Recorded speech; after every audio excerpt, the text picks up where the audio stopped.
Good morning Shanmugam. Good morning Mallika. Shanmugam, எனக்கு ஒரு 2 hours permission வேணும். போலீஸ் ஸ்டேஷன் வர போகணும். என்னாச்சு? என்ன பிரச்சனை? என்னத்த சொல்ல, சொந்த புருஷனே திருடுற மாதிரி ஆயிட்டு. இதுக்கு எல்லாமே காரணம் நீதான் சண்முகம். நானா? நான் என்ன பண்ண மல்லிகா? தேவையில்லாம என்ன என் பொண்ணையும் கெஸ்ட் ஹவுஸ்லேருந்து காலி பண்ண வச்சுட்டு மறுபடியும் அந்த புவர் மேனுக்கிட்டே அனுப்பிட்டேன். அந்த புவர் மேன் என்னுடைய 40,000 ரூபாய் பணத்தை திருடிட்டார் தெரியுமா? எனக்கு எவ்வளோ வேதனையாக இருக்குது தெரியுமா? கஷ்டப்பட்டு சம்பாதிச்ச என் வாழ்க்கையிலே ஃபர்ஸ்ட் சேலரி இது. அடக்கடவுளே, இந்த அளவுக்கு கெட்ட புருஷனா அவன்? இதை விட மோசமானவன். தெரியாம காதலுங்கிற ஒரு பேர்ல மாட்டிக்கிட்டு நான் படுற பாடு. சே, என் வாழ்க்கை முடிஞ்சது. இனி என் பொண்ணுக்காகவாது வாழணும். சரி, நீ உடனே போய் கம்ப்ளைண்ட் பண்ணு. அந்த ஆள் எதுவும் காலி கிளி பண்ணிடாம காசு எல்லாத்தையும். ஆமா, அதுக்கு தான் பர்மிஷன் கேட்குறேன். சரி சண்முகம், நான் போய் கம்ப்ளைண்ட் கொடுத்துட்டு வரேன். சாரி மல்லிகா. என்னாச்சு சண்முகம்? உன்னை பார்க்கும்போது எனக்கு ரொம்ப மனசு கஷ்டமா இருக்கு.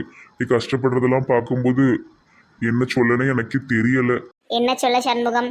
வைரத்தை வேண்டான்னு போட்டுட்டு கூழாங்கல்களை தூக்கிட்டு போன ஒரு முட்டாள்னா எனக்கான தண்டனை நான் அனுபவிச்சுக்கிட்டு இருக்கேன். சரி, நான் வாரேன். சே, நம்ம காதலிச்ச பொண்ணு நம்ம கண்ணு முன்னாடியே கஷ்டப்படுறத பார்க்கறதெல்லாம் எவ்வளோ ஒரு வேதனை. மல்லிகா அந்த கம்பெனிக்கு வராமலே இருந்திருக்கலாம். அவளும் கஷ்டப்படுறா, நானும் மனசால ரொம்ப கஷ்டப்படுறேன். சுந்தரி மேடம், நான் அவசரமா கொஞ்சம் வெளியே போறேன். 2 ஹவர்ஸ் கழிச்சு தான் வருவேன். கொஞ்சம் என் வேலையெல்லாம் நீங்க பாத்துக்கோங்க. ஆமாம், இப்போ மட்டும் இது வேலையெல்லாம் இதுதான் பார்க்குதாக்கும். எல்லாத்தையும் சுந்தரி மேடம் தான் பார்க்காங்க. மேடம், ஒரு நிமிஷம் இருங்க. ஒரு நிமிஷம் 2 நிமிஷம்லாம் இருக்க முடியாது. எனக்கு ஒரு அவசரமான வேலை இருக்கு. இருமா, ஒரு நிமிஷம் வாரேன். சுந்தரி மேடம் மரியாதை சொல்லும்போதே கேட்டிருக்கணும்.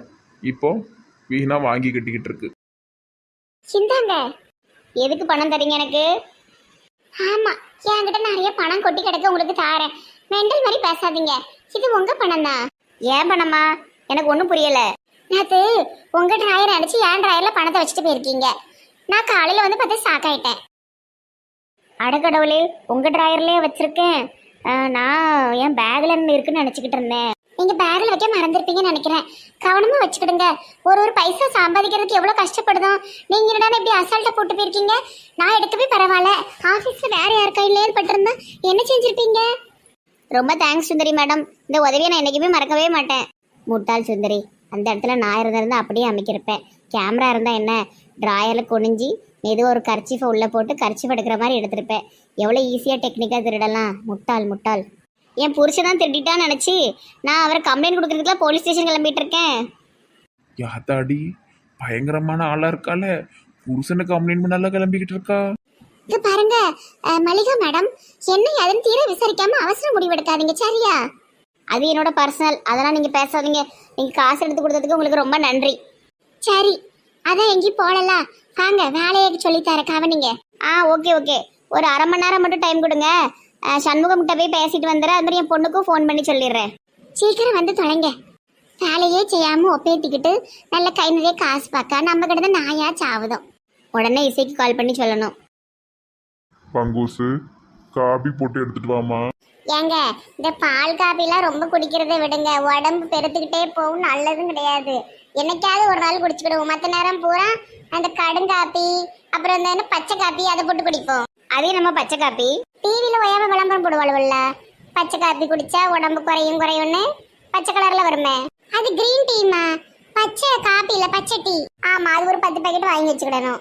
ஏங்க, அந்த பச்சை காப்பி ஒரு 10 பாக்கெட் வாங்கிட்டு வாங்க. நம்ம ஆளுக்கு ஒரு பாக்கெட் போட்டு சீனி கீனி போடாம அப்படியே குடிப்போம். அதுக்கு நான் வெந்நியே குடிச்சிட்டு போயிருவேன். எனக்கு பால் காப்பி தான் வேணும். மனுஷா, ஒரு வயசுக்கு அப்புறமா வாயை கட்டணும் பத்துக்கிடுங்க, இல்லைன்னா நோய் எல்லாம் வந்துடும். என்ன டீ பெரிய டாக்டர் கணக்கா பேசிட்டு கிடக்க? பிள்ளைகளோட நான் சொல்றது கரெக்டு தானம்மா? ஆமாம்மா, நீ சொல்றது ஒரு வகையில கரெக்டு தான். பத்தியில அந்த பிள்ளைகளுக்கே தெரிஞ்சிருக்கு. இனிமே நீங்க பால் காப்பி குடிக்க கூடாது, பச்சை காப்பி தான் குடிக்கணும். என்னடா இது, பால் காப்பிக்கு வந்து சோதனை? 1ஆம் தேதியில இருந்து அப்படி குடிக்க இன்னைக்கு எடுத்துட்டு வா.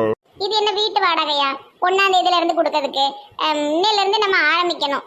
காப்பியும் வேண்டாம், டீயும் வேண்டாம். நான் உமா கடையில போய் குடிச்சுக்கிடுது. ஐயா, உமாவும் அவ புருஷனும் தான் கடையே வைக்கலையே. அவங்க கடை இல்லாம நல்லாவே இல்லை. அவ புருஷனுக்கு வாய் ரொம்ப அதிகம், ரொம்ப திமிரு பண்ணிக்கிட்டு அலையுதான். கார்பரேஷன்ல வந்து கடையை பூரா இடிச்சு போட்டு போயிட்டாவல்ல. ஆமா ஆமா, கேள்விப்பட்டேன். Aunty, uncle. அட, நம்ம விசால் தம்பி பார்த்து எம்பிட்டு நாளாச்சு. பாப்பா இரு. எல்லாரும் நல்லா இருக்கீங்களா? நல்லா இருக்கோம்ப்பா. நீ எப்படிப்பா இருக்க? எங்கப்பா தங்கியிருக்க? என் ஃப்ரெண்டு ரூம்ல தான் ஆண்டி தங்கியிருக்க. எனக்கு ரொம்ப சங்கடமா போச்சு பத்துக்க.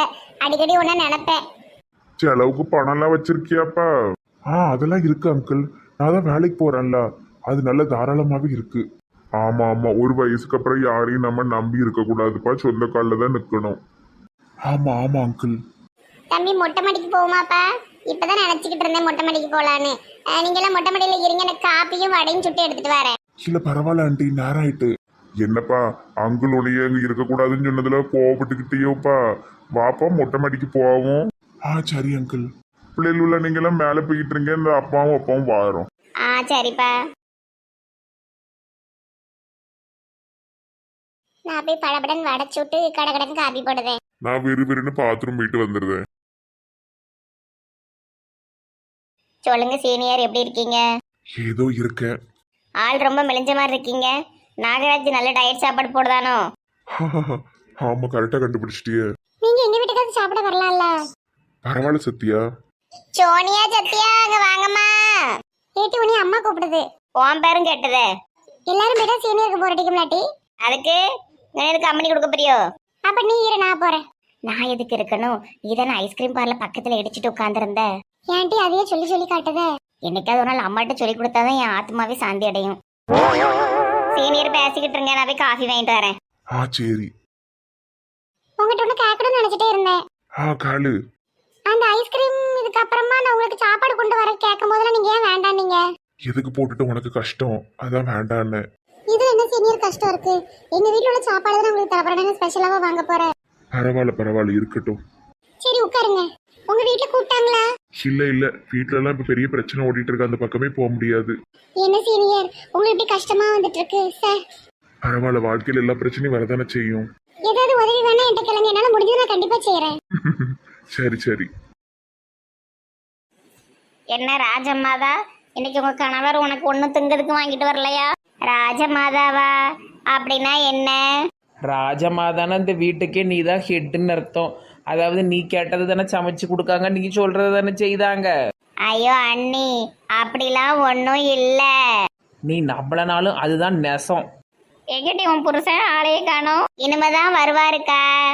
ஏ கீதாக்கா, இவ புருஷன் வர்றது பெருசு இல்லை, என்னைய பார்த்து பூச்சிங்க இருக்க, நான் பூச்சி மாதிரியாக்கா இருக்கேன்.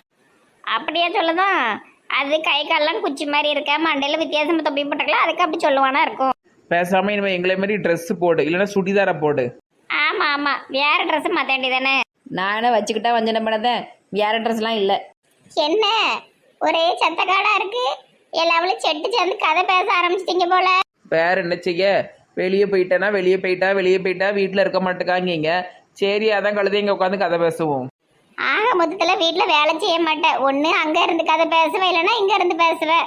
இன்னைக்கு என்ன சமையல்? மது சொல்லிட்டா. இன்னைக்கு உருண்டை குழம்பும் கீரை பொரியலும். இது திங்கிறதுக்கு நான் செத்துடலாம். உடம்புக்கு நல்லது, தின்னு. இன்னைக்கு எங்க அம்மா சாம்பார் வச்சு ஆம்லேட்லாம் போட்டு வைக்கும், ரசம்லாம் வச்சிருக்கு, நான் அங்க போய் சாப்பிட்டுக்கிட்டேன். ரொம்ப நல்லது, எங்களுக்கு சாப்பாடு மிச்சம். அண்ணி உங்களுக்கு என்ன சாப்பாடு அண்ணி வேணும் சொல்லுங்க, நான் அம்மாவை பண்ண சொல்லுதேன். அவளுக்கு பிடிச்சதெல்லாம் பண்ண முடியாது, அவ என்ன மாசமாவா இருக்கா? ஆவணும், ஆகியே ஆகணும். இதுக்காகவே நீ மாசம் ஆகணும். அட போங்கக்கா, ஒரு வாய் சாப்பாட்டுக்காக மாசமாகி 9-10 மாசமா மசகையில கிடந்து சாவறதுக்கு நான் இப்படியே இருந்துட்டு போயிடுவேன். அது மட்டும் இல்லாமல் குழந்தை பிறந்ததுக்கு அப்புறமா பிடிச்சி வச்சுக்கிடுவாங்க, இங்கே போவாது அங்கே போவாது, அதை திங்காது இதை திங்காதுன்னு. எப்பப்பா அதெல்லாம் நமக்கு கஷ்டம்க்கா. இந்த பிள்ளை கொஞ்சம் வளர்ந்து பெருசாகட்டும், அடுத்த கதையை அப்புறம் பார்ப்போமே. ஏன் கீதாக்கா இவ்வளோ வாய் பேசுதல? நீ ஏன் 2வது பிள்ளை பெற்றுக்கல? என் பையன் இப்போ 6ஆம் கிளாஸ் படிக்கான். இனி நான் என்னைக்கு பெற்று என்னைக்கு வளர்க்க? அவன் ஒருத்தனையும் நல்லபடியாக வளர்த்தா போதும். அது மட்டும் இல்லாமல் அடிக்கடி குழந்தை பெற்றுக்கிட்டே இருந்தோன்னா உடம்பு குண்டாவும் மெலியும். அதனால இப்படியே இருந்துட்டு போகிறேன். ஆமாம், இப்போ பெரிய சினிமா நடிகை, அழகு பேருமா போட்டி மெண்டலு. அப்படிலாம் இல்லட்டி, முதலேருந்தே ஒரு பிள்ளை போதுன்னே இருந்தாச்சு, வேற ஒன்றும் இல்லை. மது உனக்கு 2வது குழந்தை எப்பம்மா? ஐயோ அக்கா, ஃபர்ஸ்ட் குழந்தையே இன்னும் பிறக்கல, அதுக்குள்ள 2வதா? முதல்ல பிளான் போட்டு வச்சிருங்கம்மா. இந்த பிள்ளைக்கு 2 வயசு ஆகும்போது அடுத்த பிள்ளைய பெற்றுரு. பிள்ளைலாம் கடவுள் நமக்கு கொடுக்கறது, அது எப்போ கொடுப்பாரு எப்படின்னு நமக்கு இடம் தெரியும். அப்படியா? கடவுள் கொடுப்பாரா? நான் ஆரியான்னு நினைச்சுக்கிட்டு இருக்கேன். பொம்பளைய பாரு என்ன பேச்சு பேசுதா? கரெக்டாக தானடி பேசுதேன். ஆரிய மனசு வச்சதே அடுத்த குழந்தைய பத்தி யோசிக்க முடியும். இது என்ன கடவுள் கடவுள் என்னத்தையும் உளறிட்டு இருக்கு. அது அப்படித்தாங்க பேசும், அதெல்லாம் நீங்க கண்டுக்காதீங்கக்கா. தப்பா இருந்தா மன்னிச்சிருங்க பாட்டி. நான் உனக்கு பாட்டியா? உனக்கு பாட்டி மாதிரியே நான் இருக்கேன். சரிட்டி செல்லம்மா, மன்னிச்சிருட்டி. கீதாளுக்கு இப்ப பாய் ரொம்ப கூடி போச்சு. ஆமா, இரு உன் மாமியார்ட்ட சொல்லி விடுக்க. சொல்லுங்க சொல்லுங்க. ஐயோ எனக்கு ரொம்ப பயமா இருக்கு. சி, இவ்வளவு எந்த நேரம் நம்மள கேவலமாவே பேசுவாளுவ, விளங்காதவளுவ. ஏமிட்டி எங்க அத்தை பாட்டியை கிண்டல் அடிக்கீங்க? பாவண்டி எங்க அத்தை பாட்டி. சான்சி ராணி, இவன் எதுக்கு இங்க வந்து நிக்கா? என் பெட்ஷீட்டை கொஞ்சம் மாத்தி கொடுத்துறேன். இந்த வாரேன். நில்லுட்டி. என்னாச்சு மொட்டை செல்லம்? அடுத்த ஆம்பளை பையன் ரூம்ல போய் பெட்ஷீட் மாத்த போறியோ?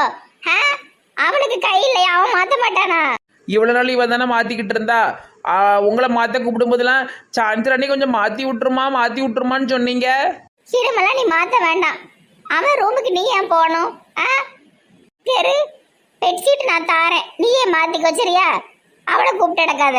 பெட்ஷீட் மாத்திட்டு அப்படியே கொஞ்சம் பெருக்கி விட்டு போவாங்க, அதான் கூப்பிட்டேன். சே, உனக்கு 2 கொம்பா?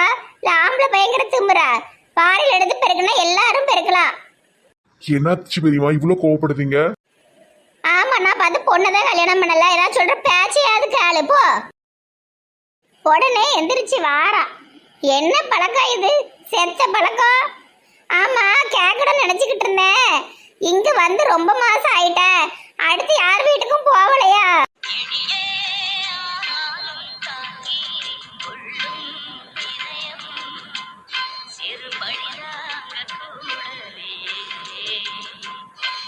என்ன பேசுறீங்க அத்தை பாட்டி?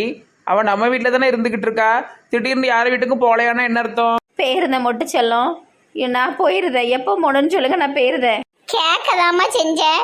உடனே எதுக்கு எல்லாரும் என்னை கெட்டவ மாதிரி பாக்கீங்க? கிளவி கீழே எங்கேயும் விழுந்துச்சோ?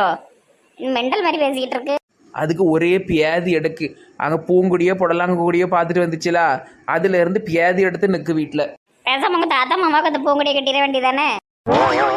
கடைசியில் அப்படிதான் செய்ய போறேன். இந்த கிளவியை அடிச்சு பத்திட்டு ஒரு சின்ன வயசு மாமியாரை கொண்டு வச்சுக்கிட வேண்டியதுதான். நாளைக்கு நான் கிளம்பிடுதேன். சரி சரி. நாளைக்கு யார் வீட்டுக்கு போக போற? யார் இல்லை எனக்கு. இந்த அக்கா இருக்கா, கீதா அக்கா இருக்கா, பங்கஜக்கா இருக்கா, இளிச்சக்கா இருக்கா, யாரும் இல்லை. யாரும் கிடையாது, இங்கே தான் இருக்கணும். என்ன பேசிட்டு இருக்க? ஒரு வீட்டுல வாலிப பையனும் வாலிப பிள்ளையும் இருக்கலாமா? அது மட்டும் இல்லாம மது வேற இப்ப வந்திருக்கா. இங்க இடமும் பத்த மாட்டுக்கு. இங்க இருங்க அத்தை பாட்டி, அவ ஒருத்தி போய் நம்ம வீட்டில் அப்படியே இடம் ஒன்றும் நிறைய இருக்க போறதில்ல. அவளே 4 எலும்பு தான் வச்சுக்கிட்டு இருக்கா. பார்த்துக்கிடுங்க, உங்களை மாதிரி குண்டு கணக்கா ஒன்றும் இல்லை. ஏமா, அவ வந்து 4-5 மாசம் ஆயிட்டுன்னு தான் கேட்டேன். நான் ஒன்றும் தப்பா கேட்கல. என்ன செல்லம்மா, நானும் கொஞ்ச நாளா பாத்துக்கிட்டு இருக்கேன். ஓவரா போய்கிட்டு இருக்கிற மாதிரி தெரியுது. ஸ்கேல் எடுங்க தாத்தா மாமா. நான் என்ன பண்ணாலும் இந்த வீட்டுல தப்பாவே தெரியும். எல்லாம் என் தலை எழுத்து. நான் வாங்கிட்டு வந்த வரேன் அப்படி. எங்கேயாவது முட்டிட்டு சாவு போ. ஜான்சி ராணி நில்லு, எதுவும் நினைக்காத. இவ்வளவு நேரம் வாயில குளக்கட்டை வச்சுக்கிட்டு இருந்தியோ? உங்க அம்மா பேசும்போது வாங்கி மூஞ்சில 4 அப்ப வேண்டிதானே? உட்காந்துக்கிட்டே இருக்கா பிள்ளையார் மாதிரி. நான் என்ன அண்ணி பண்ண முடியும்? நானே முடியாம இருக்கேன். அது மட்டும் இல்லாம அம்மா தான் இப்ப எனக்கு எல்லா உதவியும் செய்யறாங்க. அவங்கள நான் எதிர்த்து பேசினா என்கிட்ட ரொம்ப கோவப்படுவாங்க. நான் மனசு கஷ்டப்பட்டா குழந்தைக்கு தான் பாதிப்பு வரும். அதனாலதான் நான் எதுலையுமே கண்டும் காணாம இருக்கேன். நீ சொல்றது கரெக்டு தாம்மா. நீ இப்போ உடம்ப பாரு. இன்னும் 1 மாசத்துல பிள்ளை பிறந்துடும் பத்தியா? அதுக்கப்புறம் உங்க அம்மாவை போட்டு வெளுத்து வாங்கு. வெளியே போய் அவ என்ன செய்யறான்னு பாப்போம்ப்பா. மனசு உடைஞ்சு போறா. நல்லா இருந்து கிளவி மெண்டல் ஆயிட்டுக்கா. ஏதாவது உருட்டுக்கட்டையை கொண்டு அடிச்சிருவோமாக்கா? ஒரு 4-5 மாசத்துக்கு ஞாபகம் இல்லாம இருக்கட்டும். ஜெயிலுக்கு போகலாம், பரவாயில்லையா? ஐயா வேண்டாம். வா, அவ என்ன செய்தான்னு போய் பார்ப்போம்.